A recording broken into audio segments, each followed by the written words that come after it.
Top 3 captains for game week 26. Listen, if you've been watching the previous captaincy videos, hopefully you're smiling with those green arrows. I've been picking the best captains recently and I aim to continue for this game week. Simple format, 3 captains, one's normally an obvious one, 2 other challengers with some pros and cons, a couple of stats to help you form your opinion on who to pick for the captaincy. If this sounds good to you, do me a favor, drop a like, subscribe, share the video, but also press that bell icon. That way you get notified when my videos are up. On that note, we're going to go straight into the video.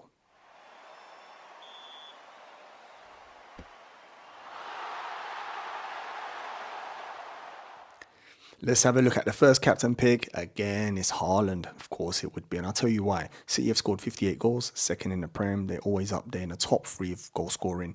Haaland with 17 goals. That's 29% of their goals, which means if they score, he's more than likely involved. If you add the 6 assists, it tells you that buffs up his return ratio. Last 5 returns is an 8, 2, 13, 5, and a 1. That's 3 returns from 5, which is good consistency. 141 points this season. Bear in mind he's missed 5 or 6 game weeks when he was injured. Tells you what a monster he is. 7.0 points per match he's averaging, which is the first out of all the forwards. Again, another big green tick there. Next fixture is Bournemouth away. It's a gorgeous fixture.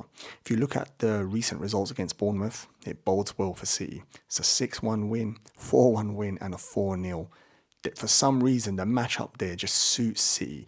And when you add to it that Bournemouth have conceded 3 or more goals 8 times in the Premier League this season. Again, it's another big green tick for Manchester City. And when you add that Bournemouth have conceded 46 goals this season, which is 17th in the Premier League, honestly, it stacks up really well for Haaland and Manchester City getting at least 3 or 4 goals.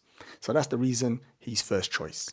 Let's have a look at the second best captain, someone who might be able to challenge Haaland. And I'm recommending Saka. Yep, if you've had him recently, fair play to you. He's been scoring so highly, it's unreal. Arsenal have got 58 goals this season, second joint with City. Saka scored 12 goals, which is 21%. Anything over 20%, you're in a good place. It means more than likely if Arsenal score, he's contributing. When you add the 8 assists, it buffs that return ratio even more. Last 5 returns now, this is where Saka excels, I should say. 15, 15, 9, and a 10 and a 3. So we start off with 4 returns from a possible 5, which means the consistency is there, but 3 double digits. That's the part which is incredible. And if you're chasing hauls, looks like this man at the moment is on fire.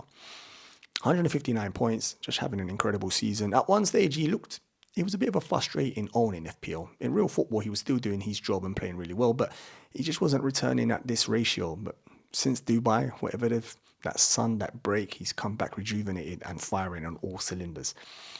6.6 points per match he's averaging, which is second out of the midfielders. Very good. Next fixture is Newcastle. Normally a difficult fixture, but recently they've been struggling. Injuries and just the season in general has caught up with them.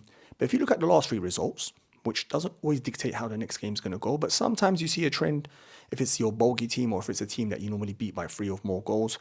But have a look at this. They've lost 1-0, they've won 2-0, and then they've drawn. So it's pretty even. But when you consider Newcastle have conceded 3 or more goals this season 7 times, it shows you that Arsenal can get in there and get the goals they needed, and Saka hopefully will be at the end of them. When you add that Newcastle have conceded 41 goals this season, 12th in the league, that's another big green tick for Saka and Arsenal, which makes me think Arsenal are going to get at least 2 or 3 goals in this game, making Saka a lovely captain pick.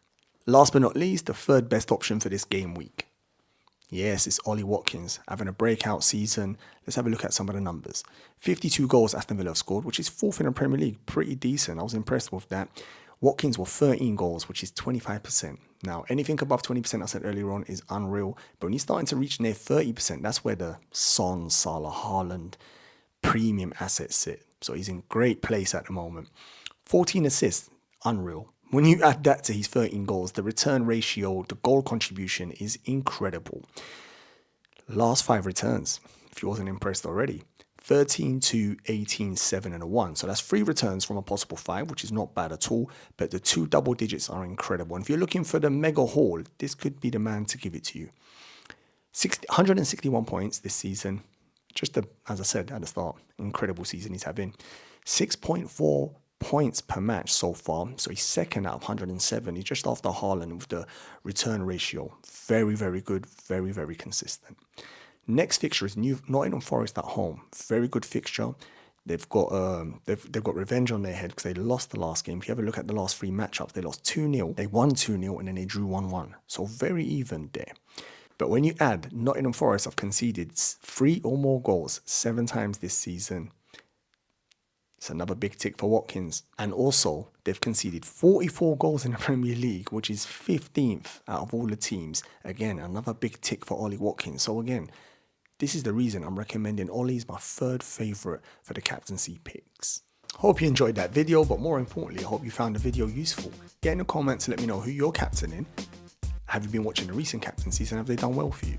I'd really appreciate any feedback. Get in the comments. I'll always reply to my comments. Before you jump off to your next video, do me a favor, like, subscribe and share the video.